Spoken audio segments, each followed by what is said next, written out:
Hello, everyone, and welcome to Marketing Roundtable, a BrainDo podcast. We're your hosts. I'm Tatiana Kinney-Smith, Design. I'm Rachel Rhodes in Organic Social. And this is our guest, Brian Schwartz, Creative Director here at BrainDo. Hello. All right, so please introduce yourself, give us your elevator pitch of sorts, and let's get into it.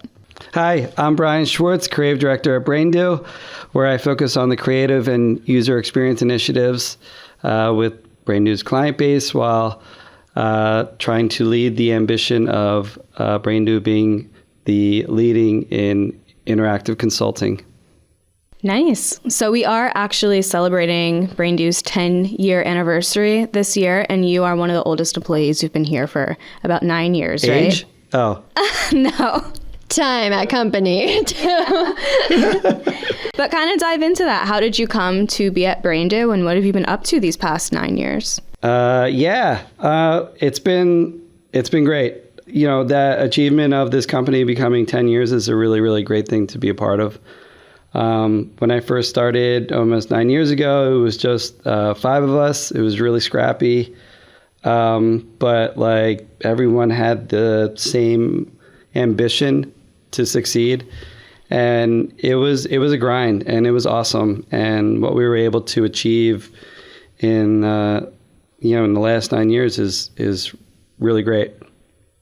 Yeah, can you tell us a little bit? I know you had like a lot to do with the branding of BrainDo, of course. Can you tell us a little bit about that, what that process was like? And yeah, so it was pretty interesting. When I first started, the first question when I went to the website, because I knew Jenny and I also knew Brian. And when it came to the fruition of having me join the company, I was just blown away by the logo that they had before of how disconnected it was to like what type of a brand that they were trying to achieve. So as like a creative solution, I'm like, I have to come in here and I have to like create this identity that they're trying to successfully put into fruition. So it was a great experience. It was really, really cool. Just thinking about it, of the reveal of the logo. We were down the shore at like our first like company retreat, and we had a couple options to review, and the way that they broke up the presentation to choose which logo to move forward with, they really wanted to make have everyone have a say in it, which was really, really great. was it on a cake? I was looking through some old pictures preparing for the anniversary, but I saw there's like a picture with the logo on the cake. Was that like the big reveal type you were talking about at the shore? Oh, that did look like a retreat. That was, that was the big reveal. And we had, had the logo. We sent the logo in and the baker, created it, for us. So it was a really, really cool thing. Aw, history. Yeah. Yep. And am I correct in saying there is a secret symbol in our logo? Is there? Oh, there's an arrow. Yeah. Oh, look at that. I'm like, subliminally? Let me see. I'm not sure. So dissecting the logo was a really great thing. Again, coming up with something so iconic and that it's almost going to be almost 10 years old is a really, really great thing. When you're coming from the creative side, you don't know how long these brands are going to last or what they're going to do to your identity that you created, and you sweat it over and it really means something to you. And that's the idea of, being a creative is you want to try to care as less as possible in the case where there's a change in the wind. Right. But with the identity of breaking it down, it's a couple scenarios.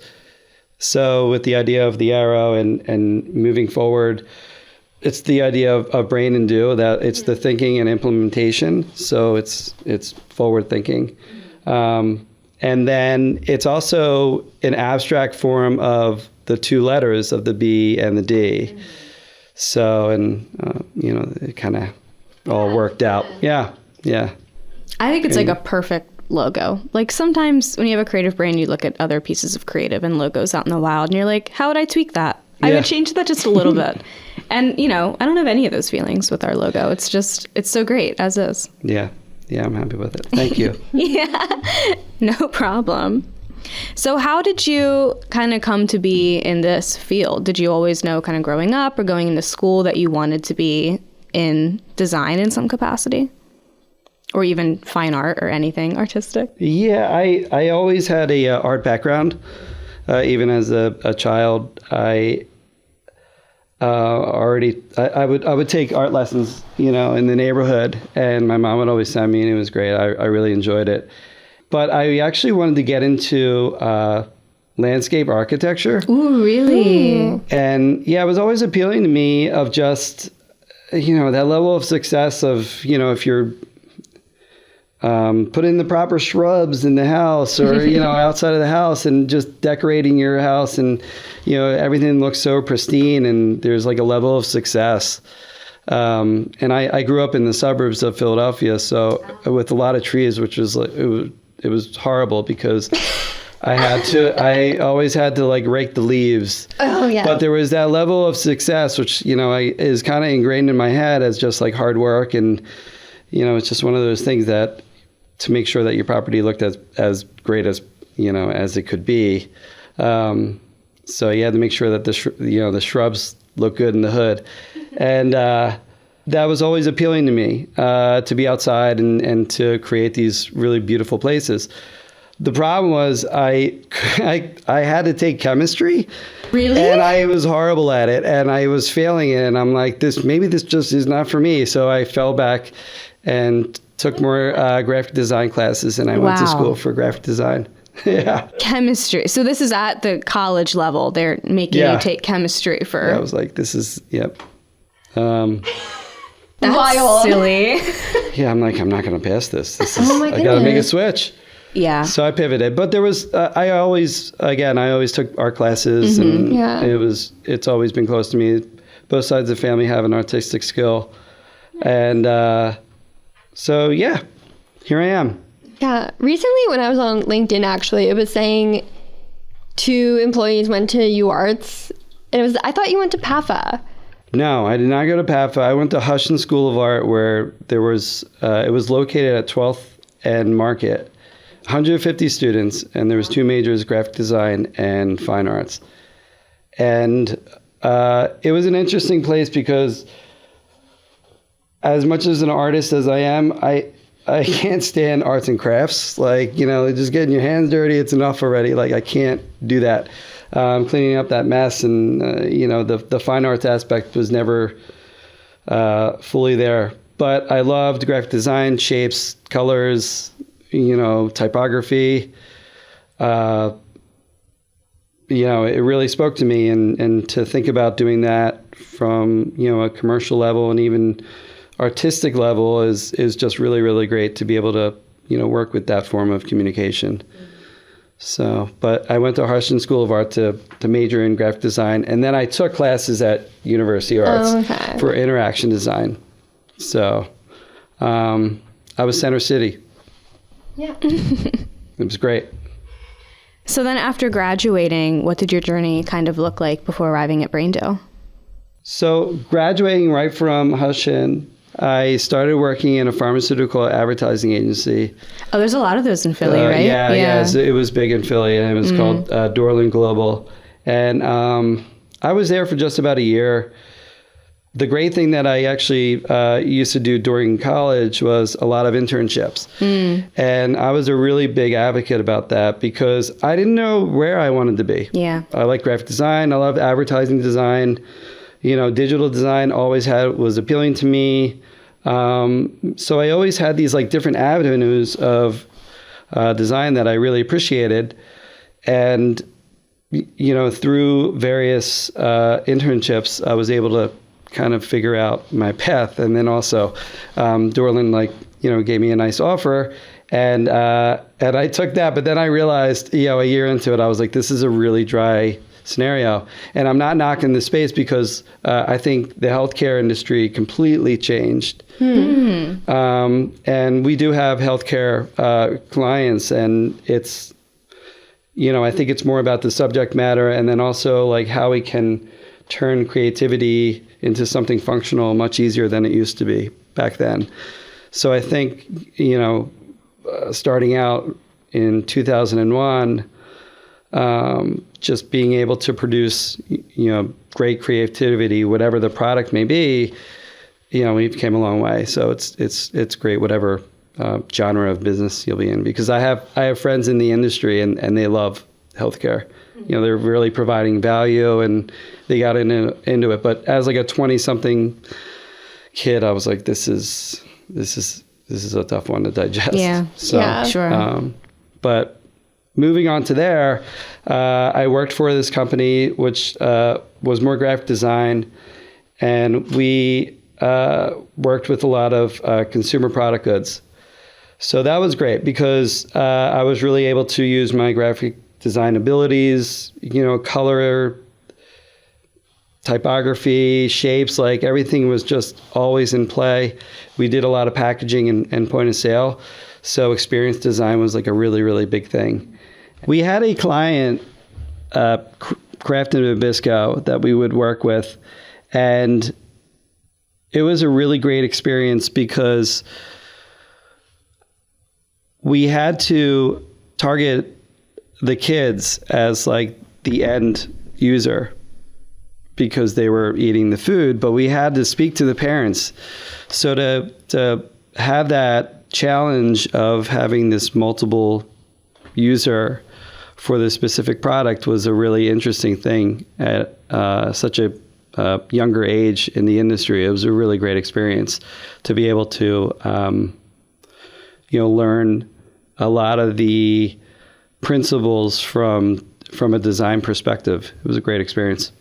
That was actually just a great example you were talking about with Nabisco and Kraft, how you had multiple users ultimately that you were designing for.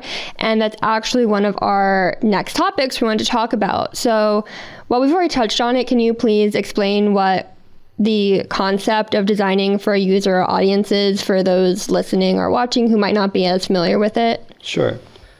Defining how to design for an audience and then also defining how to design for a user are separate scenarios that you want to make sure that you have the right audience, and it could be different groups of, it could be age, gender, location. But then there's also behaviors that are connected to that.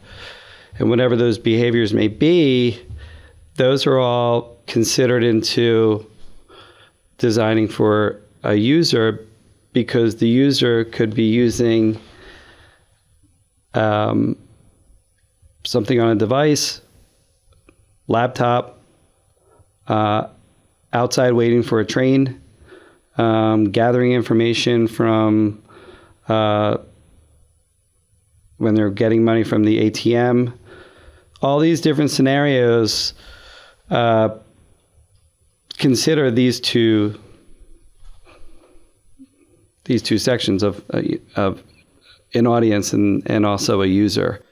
Once you have all that information from research and gathering all that information and understanding buyer behavior and what may appeal to them from a color theory and what may nudge them from a content standpoint, all these different types of information is going to be necessary for consideration as you're designing for different experiences.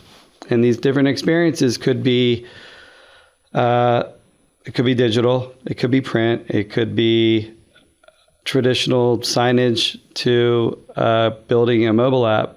And then with the complications of that experience, then there's other considerations that you have to take into place of different principles from like visual hierarchy and other design standards that come into play. This podcast is powered by BrainDo, a digital marketing agency that not only provides a diverse mix of digital services, but offers guidance, experience, and true partnership to bring your business to the next level. This episode is about design, but we also offer expertise in data, analytics, development, SEO, and social, just to name a few.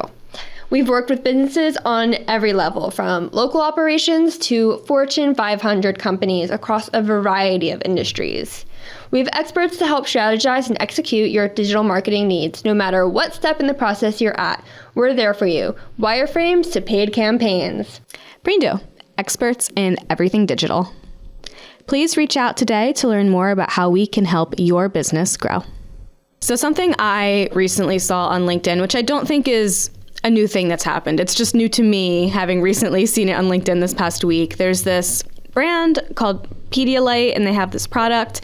It's a children's, I have it written down, dehydration remedy, but it was being used by adults to cure hangovers, which is not the original intended use, but I guess the brand kind of realized that it was being used so popularly for this other group, and so they completely rebranded the entire thing. They made new packaging. It was updated to be more adult instead of child-facing, like the previous packaging had a teddy bear. No more teddy bears.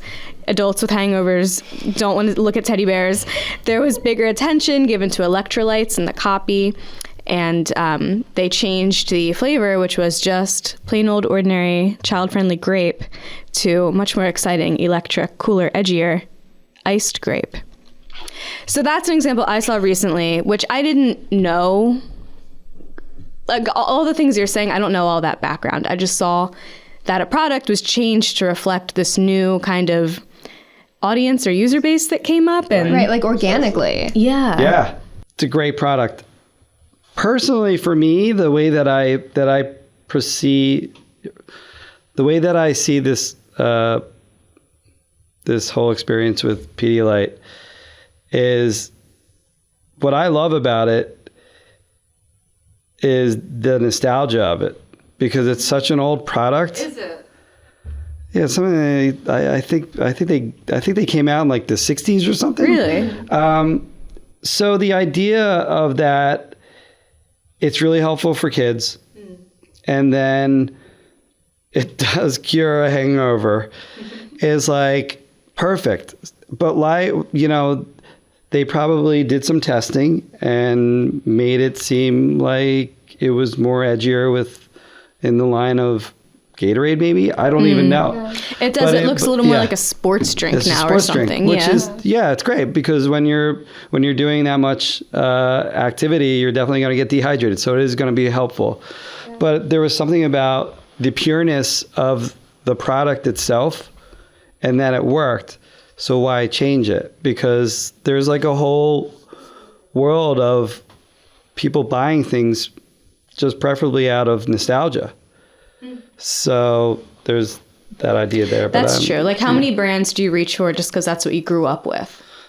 Yeah. Versus, actually looking up best of the best. Like, another giant thing with designing for a user that we talk about all the time, but the average person might not know about as much, specifically for like digital products even, is ADA and accessibility.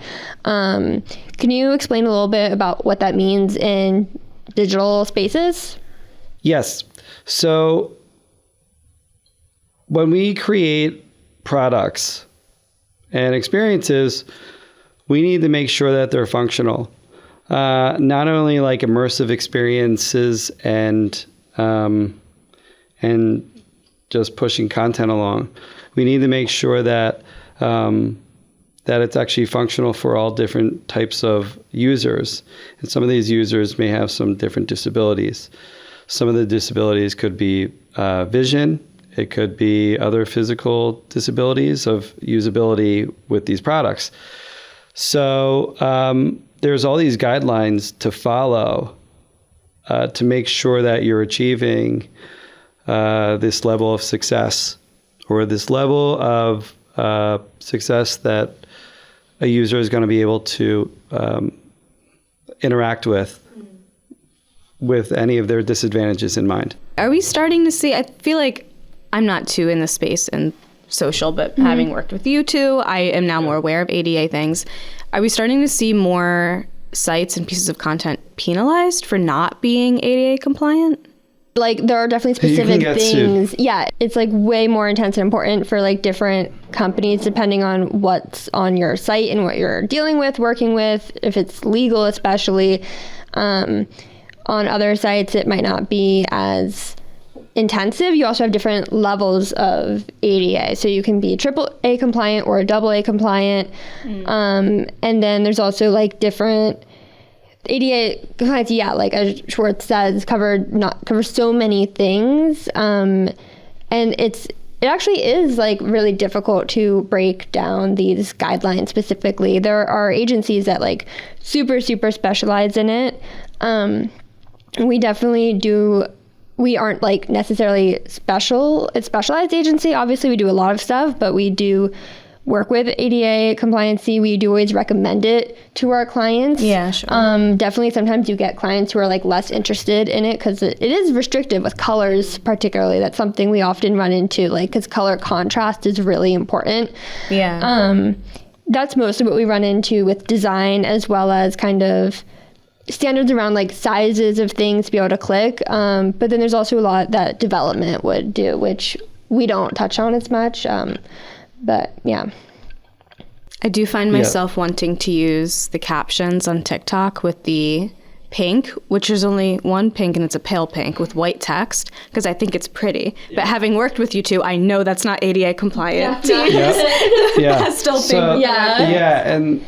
And that's like really interesting when you're working with different shades of color and then trying to put text on top of it. So when we approach these scenarios, we're always considering about optimization and making sure that the color palette is passing compliance. Mm-hmm. It's sometimes tough depending what type of brand you're working with, because what will happen if they're a mature enough company that a lot of these compliance scenarios could put them in some trouble. What we do is provide a detailed library of colors that are close to their colors, mm-hmm. and make sure that they rank. So that's super helpful. To a regular person who's not looking at it from that angle of, is this going to be compliant or not? Right. It's slight, mm-hmm. but that's the thing about color, that people are so connected to these tones that it could be sometimes a little disruptive. I would say also with compliance, you've seen it pull into other areas as well, like on social, when you do like alt text, that's also another form of compliance, or just on SEO in general, having alt text for images is something you do. So it really touches a lot of different disciplines, although we might have like a smaller, but yeah, if we also have a great blog about ADA compliance written by Tom Bendel. But it is also a thing in social media. The ADA that I deal with are captions and subtitles, and you are starting to be penalized. Not penalized per se, but things perform better when you have appropriate captions and subtitles. Yeah, I mean, we're in the industry where we're trying to create the best experiences, however it's going to be promoted. So there's so much that is involved with that, and color theory and spacing and padding and other visual hierarchy is definitely important to as ingredients for best performing creative. So what is intentional design? Can you please explain that? Yeah. So intentional design is a process of having a user in mind and considering all the different touch points that a user can fulfill a task or have to do something. It can be broken down into different platforms, digital and also marketing. other forms of marketing. But from a digital standpoint, for instance, it's like the user journey of the purchase experience. So after you put something in the cart, what is that? What are these different touch points? And then when you are creating those experiences, there's other things that you would consider that you would include to make it more intentional. You can add another product. You can sign up for promotion. So what is user experience design and also user interface design? Because you two are both in this world. I am not. And honestly, maybe I don't know the difference between the two. So please enlighten me. Yes. So user experience has to do with the end user interacting with a certain product or experience. And what that is building a foundation, a framework that you're creating for the ability of user interface to be layered on top. What are examples of those things? A wireframe against a colorful design. So the structure of the website is the experience, but the actual colors that you choose. Yep. So think about it as like building a house. When you build a house, you need an architect. So in a way, people who work in the user experience field or UX, yeah, they create the blueprints for what these products and other experiences may be. They're mapping it out. They're including annotations of the experience of something that it could do. All the details are being mapped out based off of these different user journeys. So it's very human-centered scenario of different behaviors, making this person go this way, and then they go through the door, and they're going to look left or right. Similar to like a website, I'm scrolling down the page, here are some services, this is appealing to me, I'm going to click through, and you go through different user flows. So if UX is the architect with the blueprints in this analogy, then what is UI? So UI is the idea of interacting with the user through color, shapes, different experiences that that could be somewhat subjective, but through data is like figured out that it is more of a audience-based scenario of these decisions, but it's more of the feel. Okay, so they're like the interior designer. Exactly. The vibes. Yep, the vibes. That's where the vibes come into play. Got it. All right. Yep. That makes a lot of sense. Yeah. It's definitely more clear for me now. Would you say all design is UX or UI in some capacity, or is there some design out there, like in print, et cetera, that kind of stops at a certain point and doesn't kind of continue down that same path? Great question. It's a tough place to be when people are saying user experience or UX or user interface and UI. What are you? Like, where are you? And there's just a lot of misconceptions of if you are a creative, then you should know this. And in a lot of ways, it's not that easy. And that's why I kind of wrote the article recently to kind of touch on that, of these misconceptions of different requests that you may get in marketing. I need you to do this. And you're like, well, that's kind of out of my wheelhouse. And you're like, well, how? Because, if you're a designer, then you should know how to build a website. Yeah, right, yeah. And probably can.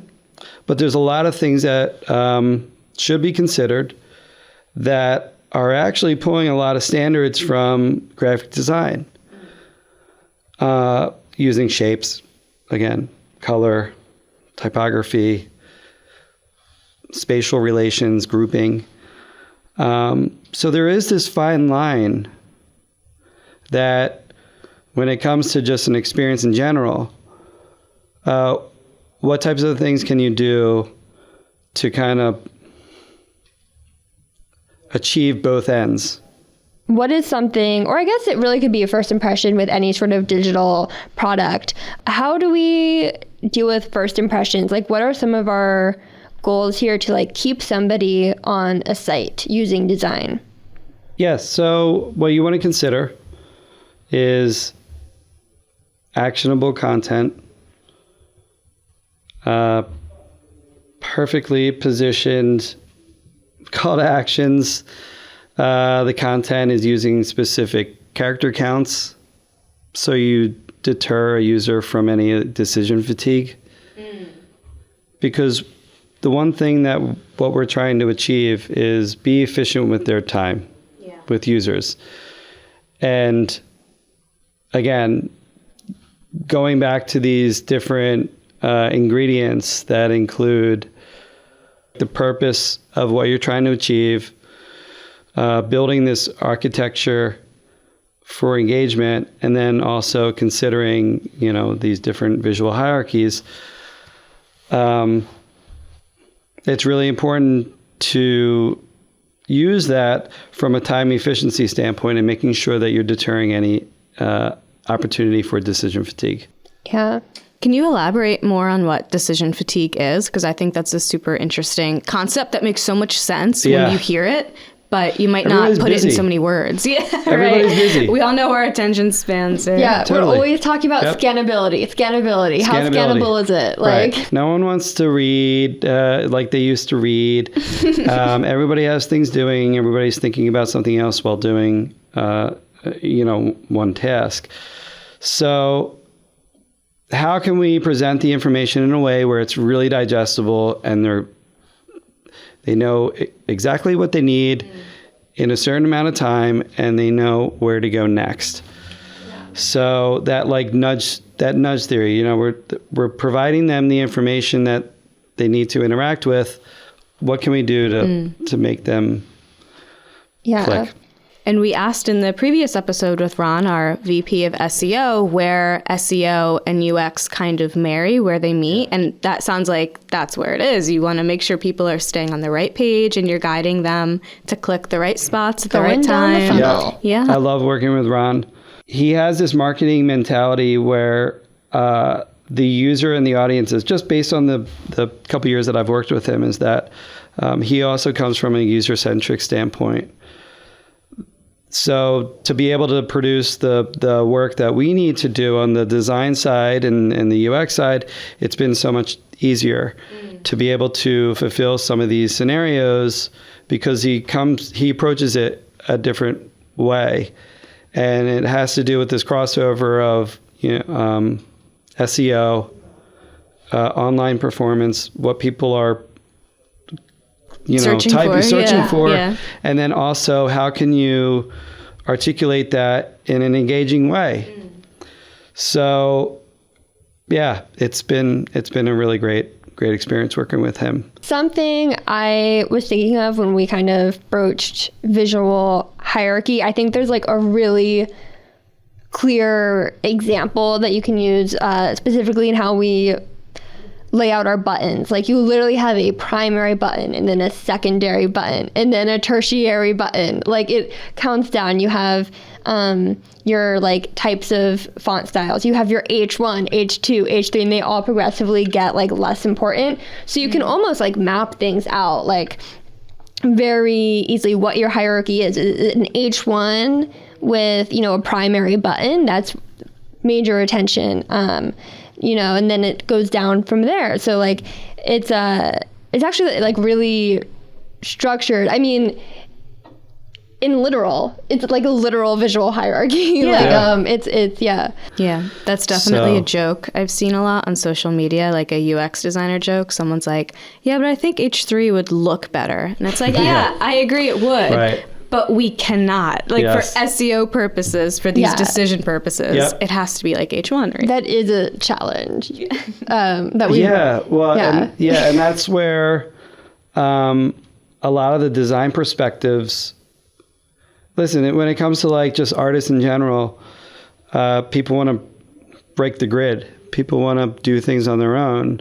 It's a natural thing to want to do that, because what we're trying to do, and that it brings up a good point, it'll look better. But what we're trying to do is make it function properly and perform properly. Right. But to do that, and it may look good, there are ways to go around it and create these experiences where it's strategic moves, intentional pause points. Where do I break the page up? Where should I position this picture? How should I break the picture up? And is there anything else that I could do to dissect this style that I'm creating for this website experience, or other forms of marketing? So there's a lot of decisions to consider, and some of them are functional, but then it's also like inspirational and subjective, but you want to make sure that it actually makes sense with the audience base. Yeah, that's one of the fun things about working here is we get to do a variety of stuff. So websites have a lot more rules. They have to be kind of universal decisions for dev as well as SEO impact. There's a lot of things going into it, but then you might get to do like a social media project, and then it's more like straight graphic design where you can do, you don't have to worry about your H1 versus H2. You just can do the size you want that looks good in that place. And break it up. And that's the interesting thing with just marketing projects in general, because it may start out as someone saying, I need this. And then through conversation, you're like, wow, this person isn't thinking about this from the angle where it should be considered, because it could be more content driven. It could be more visual driven. Like the content's great, maybe some adjustments, and then all you need is kind of rethinking like what could be reused from your brand that's already existing, or if it's not. Or it's the other way around, where it's like the site or the experience looks great, but it doesn't really connect to the user from a content standpoint. So there's all different factors. And that's the one thing where I think is really important as we grow as a capability as BrainDo, and we work with our different client partners, is educating them with being a little more open-minded on the actual topic of discussion, because they may think that it's something that should only be used or considered from a paid media perspective, but they're not looking beyond it and looking for other opportunities as a whole experience, and saying, you know what, this kind of blades into organic social. Or because I'm doing this for this paid campaign, what does this mean from when they are clicking from a paid ad to a landing page? What's the user experience from that bridge? And a lot of these scenarios just aren't consistent or fully considered. So that's why, again, like going back to these principles that we use for BrainDo that is under the recent blog, is that following these like formats are pretty important and can be reused from most of different, from different types of marketing. Yeah. Yeah. A lot of things do like touch hands. Yeah. Be like, hey, I'm design. You're like, I'm social media, but like we're working together. Yeah. Finger touch. Yeah. We're like the painting. Yeah. Michelangelo. But we're all equals. So there's one more thing. So just for somebody who's looking to learn more about marketing in general, and specifically since you're here, how design impacts that, can you share some quick tips for somebody wanting to strengthen the design for their business? Great question. Make sure that you have your user behavior and your audience figured out. Mm-hmm.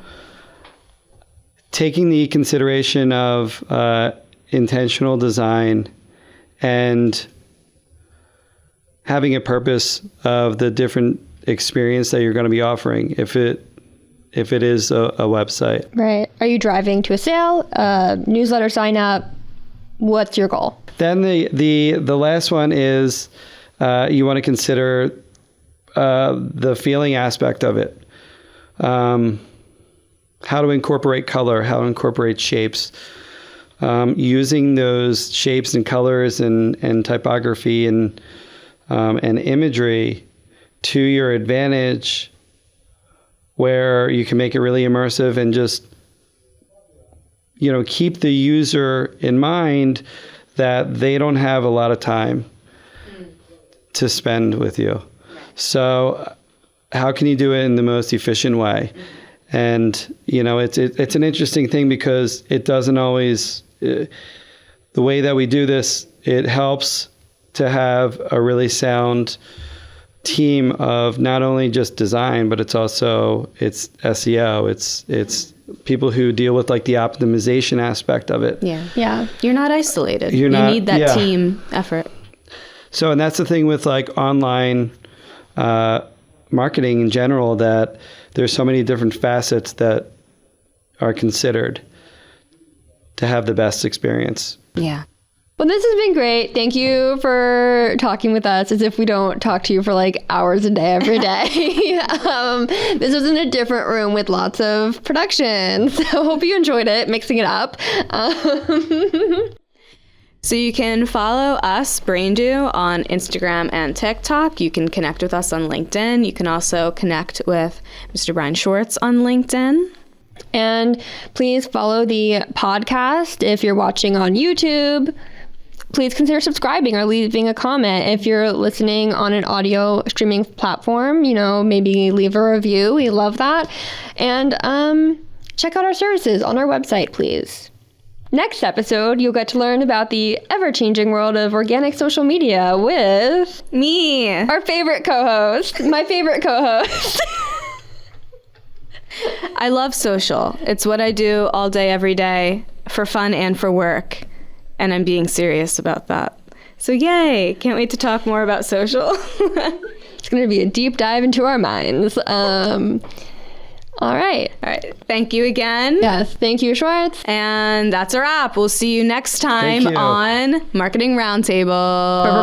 Woo, yay.